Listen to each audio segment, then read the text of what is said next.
Rita, and Rita is going to give us 10 minutes of her time and just open up to us.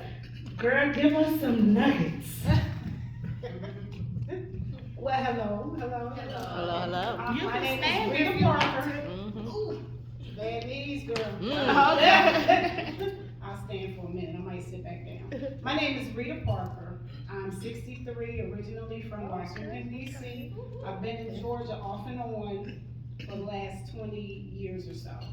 And the Show of a Woman thing, when I saw it advertised, and I know what she did with Show of a Man, and I was all in because we can't heal if we don't share, because you never know who's going through, the same type of situation.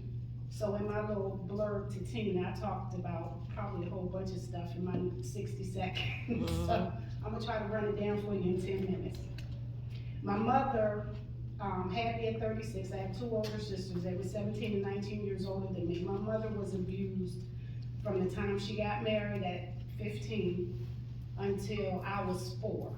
My mother took me to DC and escaped that abuse. So I never witnessed it, but I always heard about it.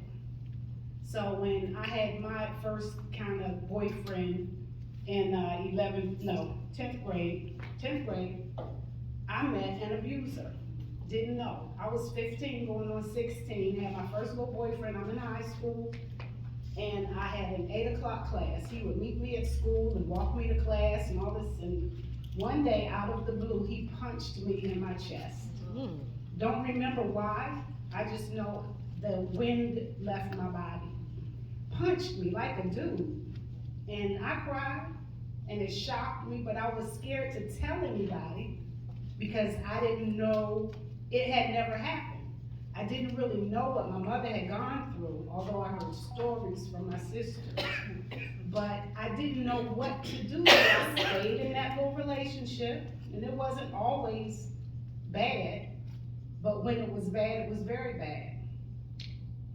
We broke up. Well, finally a couple of my friends told my mother I was being abused. Two guy friends that I had met the year before knew what was happening. They came and told my mother, which devastated me because I hadn't told anybody. And my mother immediately called the boys' parents, wanted to, put a stop to it, broke us up.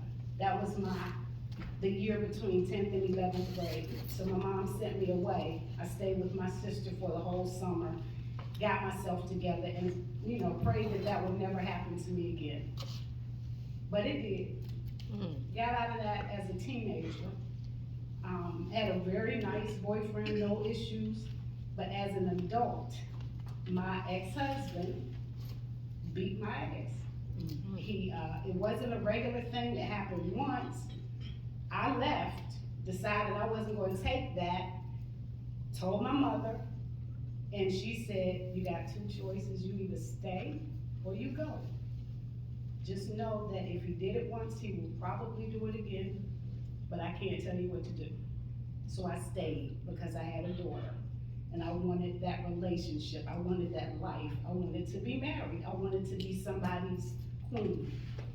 Well, that went on probably 5-6 years, and then he beat my ass again.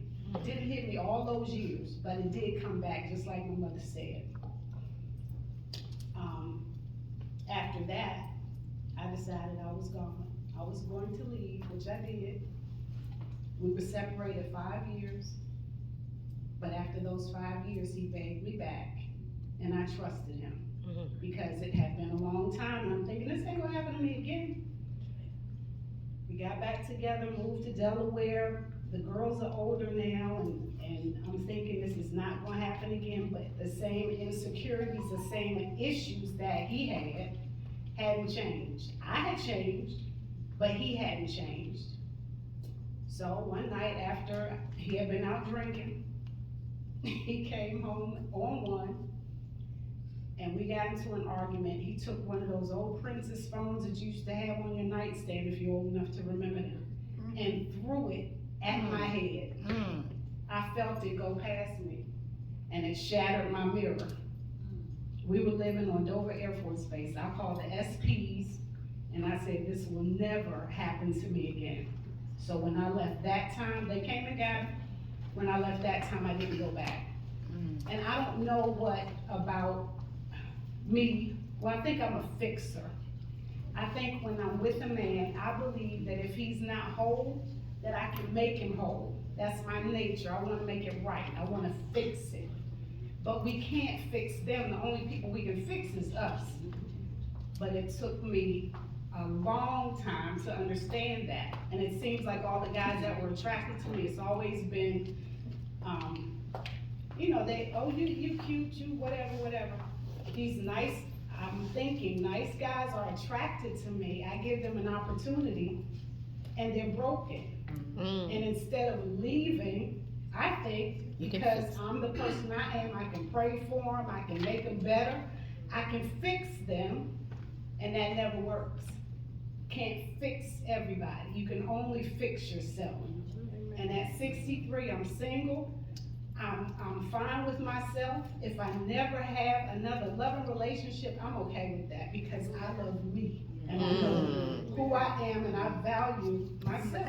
And I really do. And I pray that if you're going through abuse, you don't keep it to yourself. You have to get it out. And we have to share these stories because people don't know what goes on behind closed doors if we don't tell them. And it could be verbal. I was in a relationship with a former NFLer. I promise you that CTE stuff is real. He never put his hands on me, but he would cuss me up one side and down the other. But whenever we were in public, oh my God, he treats you so good. He's such a good man. And then we would go home and I'd be everything but a child of God. And I dealt with it because I thought I could fix him.